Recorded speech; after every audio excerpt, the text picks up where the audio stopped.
The most reputable analysts competed against each other as part of the famous annual prediction contest organised by the LBMA, a London body and world reference on the gold market.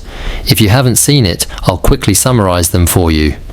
Among the specialists of the LBMA, we envisioned the ounce of gold at $275 in 2024, just ahead of Goldman Sachs at $2140, but far behind the optimistic JP Morgan at $2300.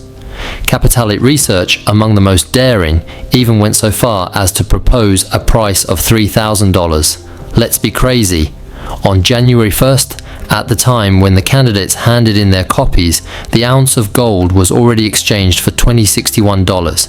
It then reached the $2175 of the LBMA on March 26th, the $2300 of JP Morgan on April 6th, the $2400 of Capitalite on May 18th, and since then it does not end with a historical high reached on August 28th of $25 and $26. This is 30% more over the last 12 months, and it brings the performance of gold to more than 63% in 5 years.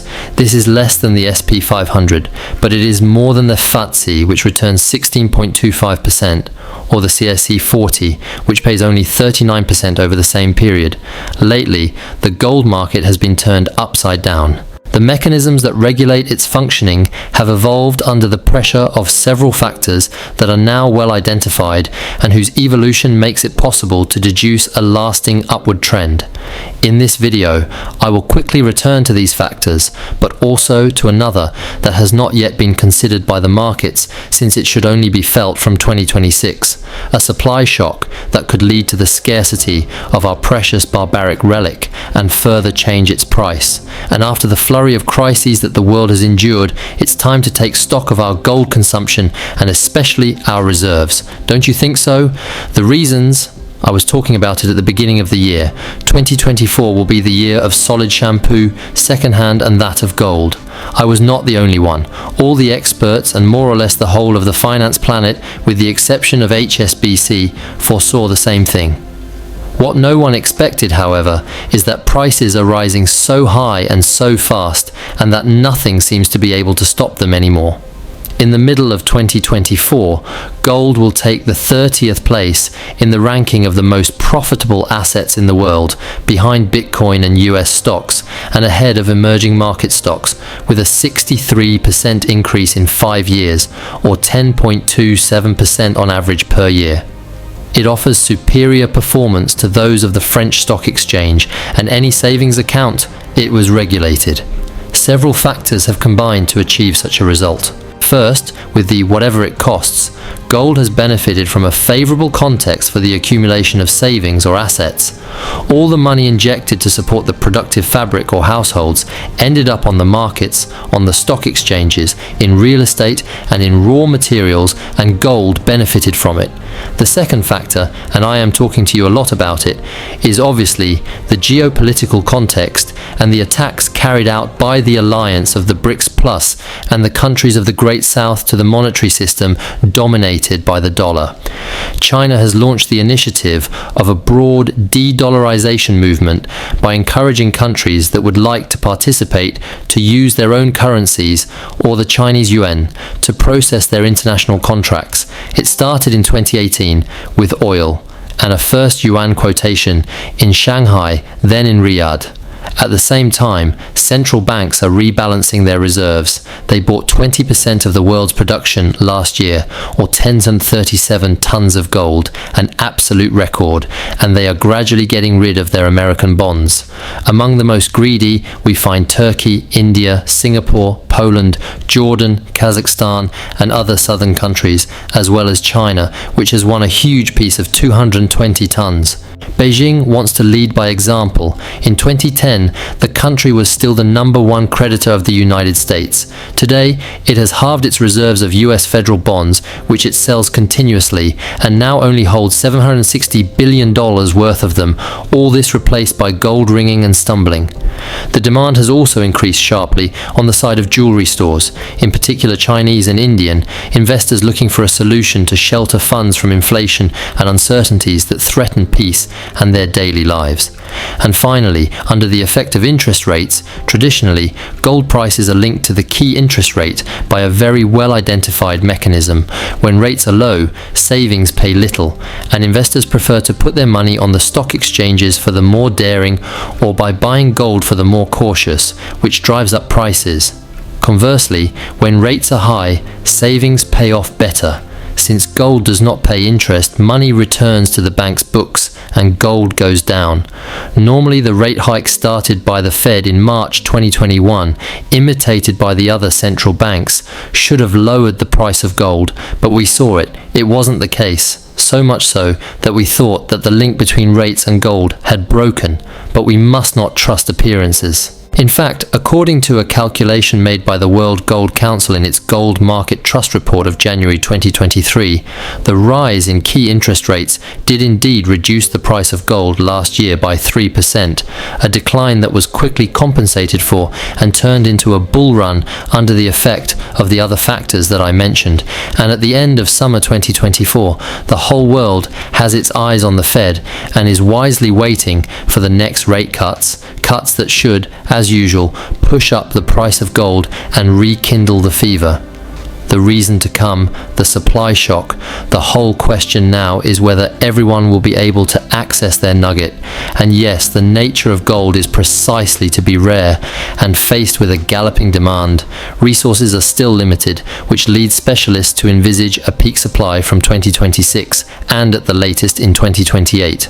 So, let's talk numbers. In 2023, global demand amounted to 4,448 tons, which is 5% less than in 2022, but that's not counting the over-the-counter sales that are made in the private sector and which bring the total to 4,999 tons, a new record that shatters that of 2019. Almost half of these 4,448 tons went to jewelry in China and India, where the wedding season last year demanded 10% and 14% more gold, respectively, than in 2022. 25% were transformed into ingots and coins, which is 3% less than in 2022. 23% are seized in theft by large investors, and finally, technologies and industry have requested about 6%, down by 4%. 10 years ago, the world swallowed 3756 tons, and 30 years ago it was half as much. In parallel, last year, mines around the world ripped 3,100 tons of gold from the bowels of the earth, to which about 1,140 tons of recycled gold are added. 5 countries share 43% of the production: China, Australia, Russia, Canada, and the United States. Although gold is present in many other regions of the world, it is often in minute quantities or under conditions that make its extraction difficult and expensive. The largest natural reserves are in Australia, Russia, and South Africa, but according to several studies, we are getting closer to peak gold every year, and faster since humanity became passionate about gold and began to exploit it. It must have extracted between 10 and 210,000 tons of gold, according to estimates. The range is wide, but there is one certainty. It is already much more than the 50,000 tons that remain in the mines. If, to meet the pressure of demand, the mines accelerate the work and manage to produce 4,000 tons of gold per year, this leaves us with 12 years at the current consumption rate. What's next? Good question. Realize, in the next 10 years, you will probably witness the disappearance of an industry. This is something unfortunately inevitable. There is no question of counting on the discovery of new veins on the scale of Muruntau in Uzbekistan or Cortez in Nevada. Despite the prospecting expenses 6 times higher than those of 2004, the finds are meager. Nothing very consistent has happened for 10 years. However, we will have to find gold because mining production should begin to decline as early as 2026 and gradually stop around 2035. Can we push back the peak gold as we managed to push back the peak oil? It is possible, at least partly and temporarily. Firstly, rising prices are making recycling cheaper and cheaper and making it possible to develop processes that are less and less polluting. From about 25% of recycled gold injected into the circuit in 2023, the proportion could reach 40 to 45% by 2030. Recycled gold will become essential and will allow mining operations to put their foot down, but it will not satisfy everyone, especially if gold is called upon to resume its role as a monetary standard on half the planet. Another possibility, if gold is rare on Earth, this is not the case in the oceans, where it travels according to the currents in the form of particles before falling to the bottom and accumulating with the other sediments. There is already talk of exploiting the 25 million tons of gold that swims at sea or that hide under its floors by installing offshore prospecting plants like Solwara 1 in Papua New Guinea. Nautilus Minerals is a Canadian company that has obtained authorization to install underwater mines at a depth of 1600 meters and 1800 meters from the coast. Copper, zinc, silver and gold, the latter present up to 20 green per ton of sulfide ore. Financed by an important consortium of banks of all nationalities, its results are eagerly awaited by the mining industry. But mining in the marine environment is already being considered at the moment as the best option, and the size of the sector is expected to double by 2030. We are also talking about going to look for gold a little further, very far even elsewhere, by installing mines in space, on asteroids or other celestial bodies. After a first successful exploration mission by NASA on the asteroid Bennu in 2023, the American agency is now tackling 16 Psyche, a huge pebble with a width of 226 km, rich in iron, nickel, platinum and gold. Already in 2020, Japan had achieved this kind of feat by bringing back to Earth samples from the asteroid Ryugu, 4.6 billion years old, and located 300 million kilometers above us, a quantum leap on a cosmic scale. At the moment, these are only exploration missions, but eventually the results of the analyses could lead to the exploitation of mines in space, where their abundance but also other metals and rare earths, nickel, platinum and lithium, are found in abundance, and all these strategic elements are necessary for the electronics industry, the global energy transition and the exploitation of mines in space. Obviously, extraterrestrial mines raise a lot of questions, such as the private ownership of space resources, and the challenges to be overcome are still numerous, technical or financial. The OSIRIS-REx mission on Bennu, for example, a simple exploration mission, cost the trifle of $1 billion. Even with a rise in gold to $2,500, mining and exploring on a large scale remains for the moment the domain of dreams. Space gold, it's coming, but it's not for right now. Green signals, let's resume. We have a favourable context for the accumulation of safe haven values, central banks that are actively preparing for a fall in the dollar and rebalancing their reserves, an upcoming decline in key interest rates and the prospect of a peak in production from 2026 in the face of ever-increasing demand. I don't need to draw you a drawing. The trend is confirmed for 2024. According to the World Gold Council, this time in its report of July 30th, the second quarter of this year saw 1,258 tons of gold traded, a record since the year 2000. Demand does not evolve in the same way everywhere.